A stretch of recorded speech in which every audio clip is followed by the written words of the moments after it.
आप हैं बिहार संवाददाता के साथ, मैं हूं मनोज चतुर्वेदी। कल कैबिनेट की बैठक हुई, उसमें नीतीश मंत्रिमंडल ने नियोजित शिक्षकों को राज्य कर्मी का दर्जा देने की घोषणा कर दी। तमाम जो बिल में छुपे हुए नेता थे शिक्षकों के, नियोजित शिक्षकों के करीब करीब 29 संगठन के, वो सड़कों पर आकर मिठाई बांटने लगे, अपने सहयोगियों को गाल में अबीर लगाने लगे, यानी कल ही जो है होली मनाने लगे। लेकिन अंदर के नियम कानून क्या थे, जब अब छन छन के आ रहे। लेकिन कल ही हमने बता दिया था अपने बिहार संवाददाता के माध्यम से, हमारे साथ शैलेंद्र शर्मा और सैलू जी थे, कि ये एक झुनझुना पकड़ा दिया गया है खरमास में नियोजित शिक्षकों को। जी हां, सबसे बड़ी बात है कि नियोजित शिक्षक जो हैं वो खुश तो हो गए हैं, लेकिन जब पूरा कानून और नियम उनके सामने आ रहा है तो उनकी हवाई उड़ गई है। हमारे साथ हमेशा की तरह शैलेंद्र शर्मा और सैलू जी हैं, शिक्षक नेता हैं, अपनी बातों को बड़ी गंभीरता से सरकार के सामने रखते हैं, नियोजित शिक्षकों के पक्ष में हमेशा खड़े रहते हैं। शैलेंद्र जी, स्वागत है आपका। कल ही हमने कह दिया था, झुनझुना सामने आ गया सब। बिल्कुल आपने यथार्थ कहा है, ये अच्छी बातों को रखने में कोई दिक्कत नहीं है। सरकार ने अपने राजनीतिक चहलकदमियों के बीच, उथल पुथल के बीच और इस खरमास में जो अशुभ घड़ी कहा जाता है उसी में दे दिया, और उसी में झुनझुना पकड़ा दिया जो शुभ नहीं होगा। और उसमें भी कई ऐसी बारीकियों के साथ ये झुनझुना थमाया है जिसमें सिर्फ कंकड़ ही कंकड़ हैं, सिर्फ आवाज देने के लिए। और उनको आवाज दिया है जो मूक, बधिर और मांद में छुपे हुए थे, जो डर से निकल नहीं रहे थे 3 महीने से। संघ का जो तगमा पहने हुए थे और संगठन का मसीहा का जो उपाधि लिए हुए थे, वो सारे कहाँ थे? और उनको आवाज दे दिया सरकार ने।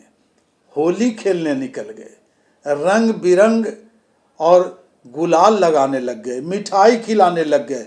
और यहाँ तक जो अस्वस्थ चल रहे थे महासचिव बिहार माध्यमिक शिक्षक संघ के श्री शत्रुघ्न प्रसाद सिंह जी, वह भी बधाई देने में नहीं चुके, वह भी उठ खड़े हुए। जो बिहार माध्यमिक शिक्षक संघ का पैड में उपयोग करने लगे, शायद उनकी भी पेंशन बंद हो जाती। और संघ और संगठन की क्या बात थी। अब जो नियम हमारे सामने आए हैं, हम आपको बता दें सैल जी, कि कल से ही वो हो गए हैं सरकारी शिक्षक, लेकिन पुराने वेतनमान पे। पहला पॉइंट ही है, जो उनको मिलता था उसी पे वो सरकारी शिक्षक कहलाएंगे। दूसरा, बीपीएससी का शिक्षक वाला जो वेतनमान है वो उनको दक्षता परीक्षा पास करने के बाद ही मिलेगा। तीसरा, 3 जिलों में पोस्टिंग और 3 बार परीक्षा, ये नियम लागू है। और मैं बता दूं पूरा, और जब 3 बार भी परीक्षा नहीं पास करेंगे तो सरकार द्वारा बनाई गई एक कमेटी उन पर विचार करेगी। ये तो सैल जी सांप छछुंदर वाली हालत खड़ी कर दी। कमेटी बना देना माने वहां भी अब कुछ शुरू होगा अंडर द टेबल। कमेटियां इसीलिए बनाई जाती हैं। अब बताइए आप। कमेटियां और आयोग और बोर्ड और निगम, ये सब भ्रष्टाचार के लिए ही बनाया जाता है। अपने और परायों को उसमें एडजस्ट करने के लिए बनाया जाता है। ये 3 परीक्षा हम नहीं देंगे तब भी हम बने रहेंगे। इनका पृष्ठ, नियमावली के पृष्ठ 3 पर कंडिका 3 को पढ़ने से स्पष्ट हो जाएगा। और कंडिका 4 को पढ़ लेने के बाद अगर वो अनुत्तीर्ण भी होते हैं तो रखे वो शिक्षक ही रहेंगे। लेकिन उन पर विचार करेंगे कौन? तो एक कमेटी, भ्रष्टाचार की जननी, जहां से आप चढ़ावा चढ़ाइए, प्रसाद चढ़ाइए, फूल अर्पण कीजिए और वो आपको उसी के संरक्षण में, आप उनके संरक्षण में आपको पुनः नौकरी बहाल की जाएगी। ये तो सरकार और संघों के बीच, और ये जो कुछ कुकुरमुत्ते में कुछ नौजवान बहककर और राजनीतिक मनसा पालकर चुनाव लड़ चुके हैं और सरकार के गुप्तगू में लगे हुए रहते हैं, सरकार के चंद माननीय विधायक, शिक्षक प्रतिनिधि के अगुआ और पिछुआ लगे रहते हैं। इन लोगों की ये सातिरनामा हरकत है जो इतना गुलाल अबीर और उल्लास मना रहे हैं। हर्षो उल्लास का ये खरमास में ये नहीं है, कोई भी शुभ कार्य नहीं होता है। और इसमें इनको लॉलीपॉप, बच्चों को जैसे हवा की एक मिठाई बड़ा सा रहता है और मुंह में लगाते वो चोट समाप्त हो जाता है। सर जी, हमें एक शिक्षक ने पूरा लिख कर भेजा है और बहुत बड़ा कटाक्ष किया है शत्रुघ्न प्रसाद पे। क्रेडिट लेने का होड़ है, कब्र से निकल रहे हैं।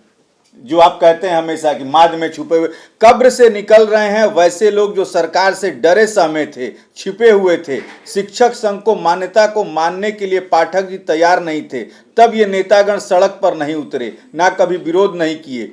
तालाबंदी तो दूर की बात थी, कभी परीक्षा नहीं देंगे का नारा देते हुए वीडियो पोस्ट करते थे। पूरा कटाक्ष उसने किया है नियोजित शिक्षक ने शत्रुघ्न प्रसाद पे। उसने यह भी कहा कि वेतन संरचना समान मिलेगा लेकिन पैन नंबर नहीं मिलेगा, एसीपी का लाभ नहीं मिलेगा, वेतन संरक्षण नहीं मिलेगा, पे प्रोटेक्शन मिलेगा, वह भी 2020 के नियमावली के आधार पर। ऐसे में नए पे मैट्रिक्स के एंट्री पे से शुरू करना होगा। बीपीएससी वालों की तरह राज्य सरकार के कर्मी का जिक्र नियमावली में कहीं नहीं है। कहीं नहीं, बिल्कुल सही लिखा है।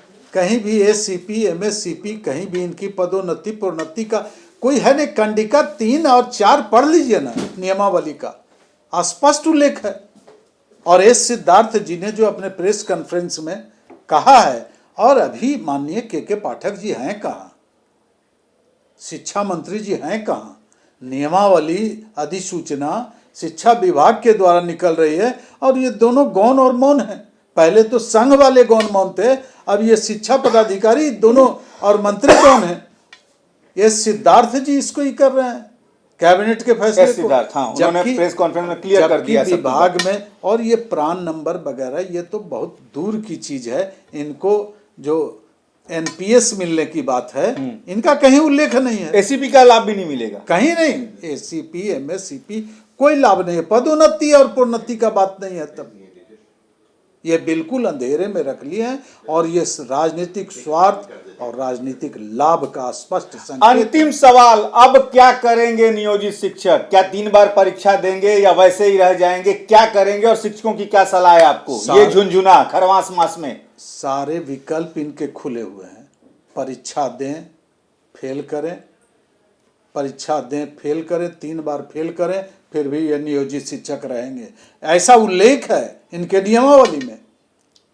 और जो पास करेंगे वह भी राजकर्मी, तो सवाल तो फेल करेगा वह भी राजकर्मी। सर जी, सवाल तो अभी यही आएगा कि अभी जो वेतनमान है नियोजित शिक्षकों का, तो यदि फेल करेंगे तो इसी वेतनमान पे रहेंगे। सरकार भी चाहती होगी कि फेल करें भाई, 3 बार फेल करें, हम कम से कम साल में 1 बार परीक्षा लेगी या 2 साल में 1 बार परीक्षा लेगी, तो मैच आधे से ज्यादा तो 4-5 साल के बाद रिटायर करने वाले हैं नियोजित शिक्षक। सरकार ही नहीं रहने जा रही है, ये कैसे कह सकते हैं? उथल पुथल का सवाल है। कौन रहेगा आयोग का अध्यक्ष, कौन परीक्षा कंडक्ट, कहाँ इसका उल्लेख है, किसके द्वारा लिया जाएगा? हाँ, अभी बिल्कुल अंधेरे में रखा गया है। इनको एक झुनझुना खरमास में धला दिया गया है, पकड़ा दिया गया अबीर खेलेंगे, होली खेलेंगे। और इसमें बहुत सारी बारीकियां, चंदे की उगाही, शताब्दी वर्ष, बहुत सारे ऐसे अब निकलेंगे सब लेकुना छोड़ दिए हैं। अब उगाही, वसूली और शताब्दी वर्ष इसका उपलक्ष्य मनाया जाएगा। और राजनीतिक लाभ जो है संघ के कुछ छुटभइये लोग और संघ के जो आदर्श महापुरुष हैं, भीष्म पितामह, नाम रखिए शत्रुघ्न सिंह, हम तो बार-बार रखते हैं शत्रुघ्न प्रसाद सिंह, वह भी अभी बिल्कुल अस्वस्थता के भी स्वस्थ हो गए हैं, चूंकि सरकार उनमें दे दी है संघर्ष करने का रास्ता। आप नियमित, नियोजित, 4 तरह के शिक्षक हैं अभी विद्यालयों में, नियमित, नियोजित, बीपीएससी, अतिथि, और एक नियोजित फेल होंगे, एक नियोजित पास होंगे, एक दक्षता परीक्षा, एक सक्षमता परीक्षा, बहुत सारी प्रक्रियाएं हैं। और इसकी लड़ाई लड़ेंगे शत्रुघ्न बाबू, कह चुके हैं, बधाई तो दिए हैं। अरे एक तो प्रोफेसर संजय कुमार सिंह जी का वेतन तो रिलीज करवावे हैं और पेंशन, एमएलसी जो है। हाँ, और शिक्षकों पर जो आरोप प्रत्यारोप और जो केस अभी तक चल रहे हैं वो भी है। अभी 10,000 शिक्षकों पर अभी केस चल रहा है। आंदोलन के क्रम में, जुलूस के क्रम में, ये जो चरणबद्ध आंदोलन माननीय महासचिव ने किया था, उस पर अभी भी मुकदमे चल रहे हैं। शिक्षक त्राहिमाम कर रहे हैं, वेतन रुका हुआ है। 9 से 4 तो करें। चलिए खैर सैल जी, आपने इतनी जानकारी दी, लेकिन सबसे बड़ी बात यही है कि सरकार ने शिक्षकों को, नियोजित शिक्षकों को झुनझुना पकड़ा दिया, और जो नेता इनके करीब 28 से 29 संघों के जो नेता थे, जो माद में छुपे थे, वो अपने अब लोगों को, अपने सहकर्मियों के साथ रोड पर मिठाई खिला रहे हैं और होली खेल रहे हैं गुलाल लगाकर। लेकिन अंदर की सारी खबरें, सारे नियम, उसकी कंडिकाएं क्या क्या हैं, वो सैल जी ने, शैलेंद्र शर्मा और सैल जी ने आपको बता दिया कि सब कुछ झुनझुना है। और हमने भी आपको यह दिखा दिया कि कंडिकाओं में क्या कुछ लिखा हुआ है। इनका सामाजिक बहिष्कार कीजिए, इनको तजरीह मत दीजिए इन नेताओं को, और अपने बीच से इनको इस्तीफा मांगिए इनसे, कि फिर एक बार आंदोलन करने को मजबूर कर रहे हैं ये लोग। और यही मिला हमें, आंदोलन का प्रतिफल यही है। फिर एक बार सूली पर चढ़ गए लोग। जैसा कि शैलेंद्र जी कह रहे हैं कि फिर से नीतीश कुमार ने शत्रुघ्न प्रसाद सिंह और तमाम नेताओं के साथ मिलकर नियोजित शिक्षकों को सूली पर चढ़ा दिया है। अंदर बहुत बातें हैं जो धीरे धीरे छन छन के आएंगी। सारी जानकारी नियोजित शिक्षकों पर हम लेकर आपके सामने आते रहेंगे। आज के लिए बस इतना ही, हमें दीजिए इजाजत। नमस्कार।